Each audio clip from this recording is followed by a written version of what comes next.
When we talk about collective ownership, we are often told that the great thing about it is that everybody will own.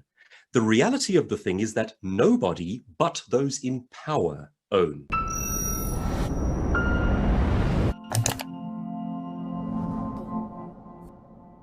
The Great Reset is an idea put forward by the World Economic Forum to fundamentally restructure the global economy in the wake of COVID-19.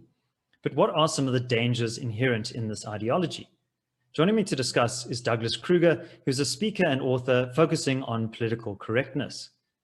Douglas, could you tell our viewers, what is this idea of the Great Reset exactly, and what are some of the risks attached to it? Like many of the politically correct ideas that we hear bandied about in the media, this entire project is couched in kindness. It is presented as something that is being done or being proposed for our good and for the greater good. And that always sets my alarms and sensors going, because that tends to lead to very problematic ideology.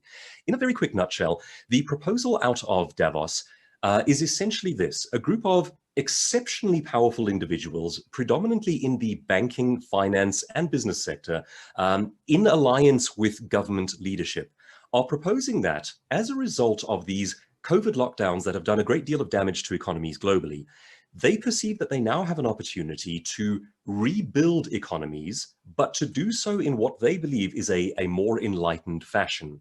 And there are generally speaking, there are problems with the idea of groups of people in power deciding the history of humanity. In a best case scenario, we are simply supposed to be free to determine our own futures, our own progress, what we want out of life. Now, in this particular case, what they're proposing is a sort of collectivist idea that takes personal ownership out of the equation. The little phrase, and it sounds so innocent, is "you will own nothing and you will be happy."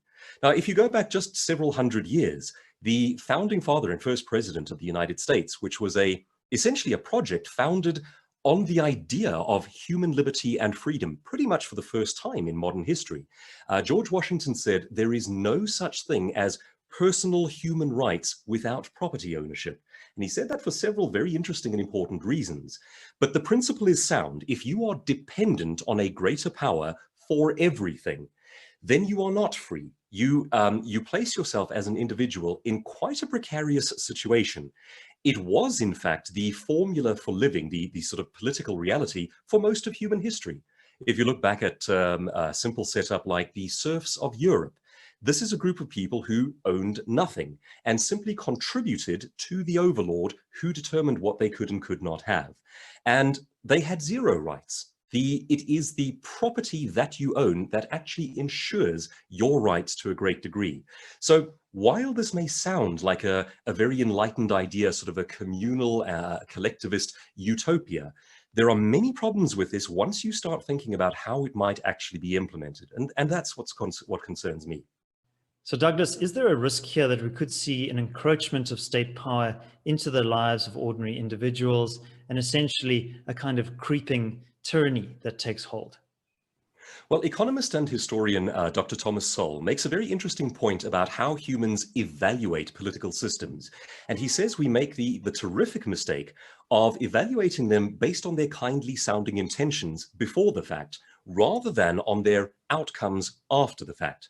And he proposes the idea that our world, our politics would look very different if we had to judge each thing that politicians and governments try based on the outcomes instead of the intentions. At the intention stage, it is remarkably easy for smooth politicians to stand up and say kindly sounding things. Now, the sorts of things that we're hearing from Davos and from the likes of the proponents of the Great Reset all talk about collectivist and communal living and how nobody will own anything. But now consider for just a second, that is already a fallacy. Someone, somewhere, has to own. And in fact, what happens is, if you take ownership out of the hands of a broad-based populace and of many separate entrepreneurs and families and individuals, and you concentrate it into the hands of, say, a few multinational corporations working together with government, well, firstly, that system is by definition fascistic.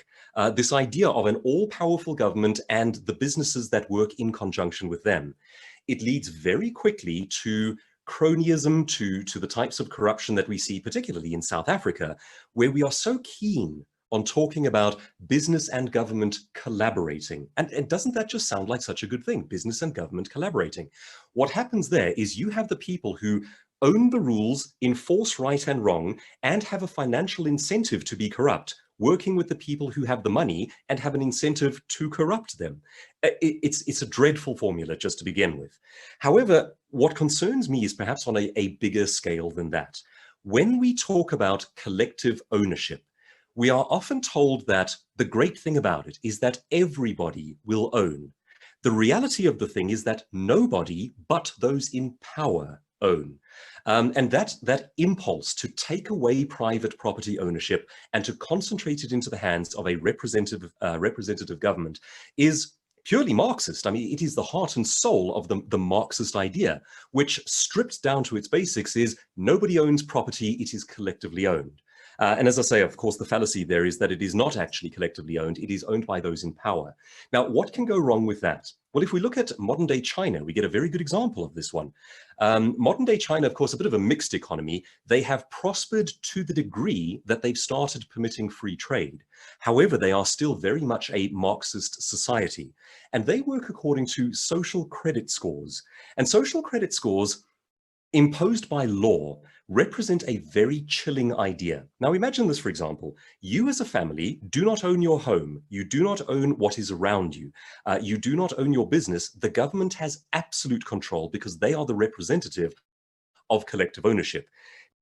Now imagine a scenario in which you do something that the government does not approve of. You read a book that it doesn't want you to read. You write an essay or an article that it doesn't like. You create a YouTube video commenting on something in a negative way. Now, those are all things that productive human beings do to critique and build and grow their society. But you can't do it there. And if you do something that the government disapproves of, using these social credit scores, they can ghost you. They can effectively lock you out of your world. And it works because you don't own anything. It is that ownership, that broad-based private ownership, that keeps people free from government tyranny. Maggie Thatcher from the UK very famously embarked on a project to expand human liberty in her nation by trying to ensure as much broad-based private and individual ownership of property as possible. In that, she was in agreement with George Washington, who said that it is property rights that prop up human freedom. You can go into great depth and philosophy on this one. You can even take property rights down to the level of your thoughts. Are you free to own them? Are you free to express them? Or is the realm of thinking controlled by a collective? Now, of course, all that sounds, it sounds like terrible fear-mongering. But of course, the question for anyone who looks back over history is to ask, could it happen here? Could it happen again? And I think if you do know your history, the answer is it happens surprisingly easily and it happens surprisingly often. When communities play with this idea of collectivist ownership, I would argue that it happens 100% of the time. And that when we're talking about collective ownership and the elevating of the group over the sanctity of the individual, we are dealing with a formula that has been deeply damaging to the human species. So Douglas, what about the threats to the property that we already own? Is there a risk there that we might lose our ownership over our existing property? David, that's an excellent question, and it's one that I think people are not considering. Now, think again of those words. You will own nothing, and you will be happy.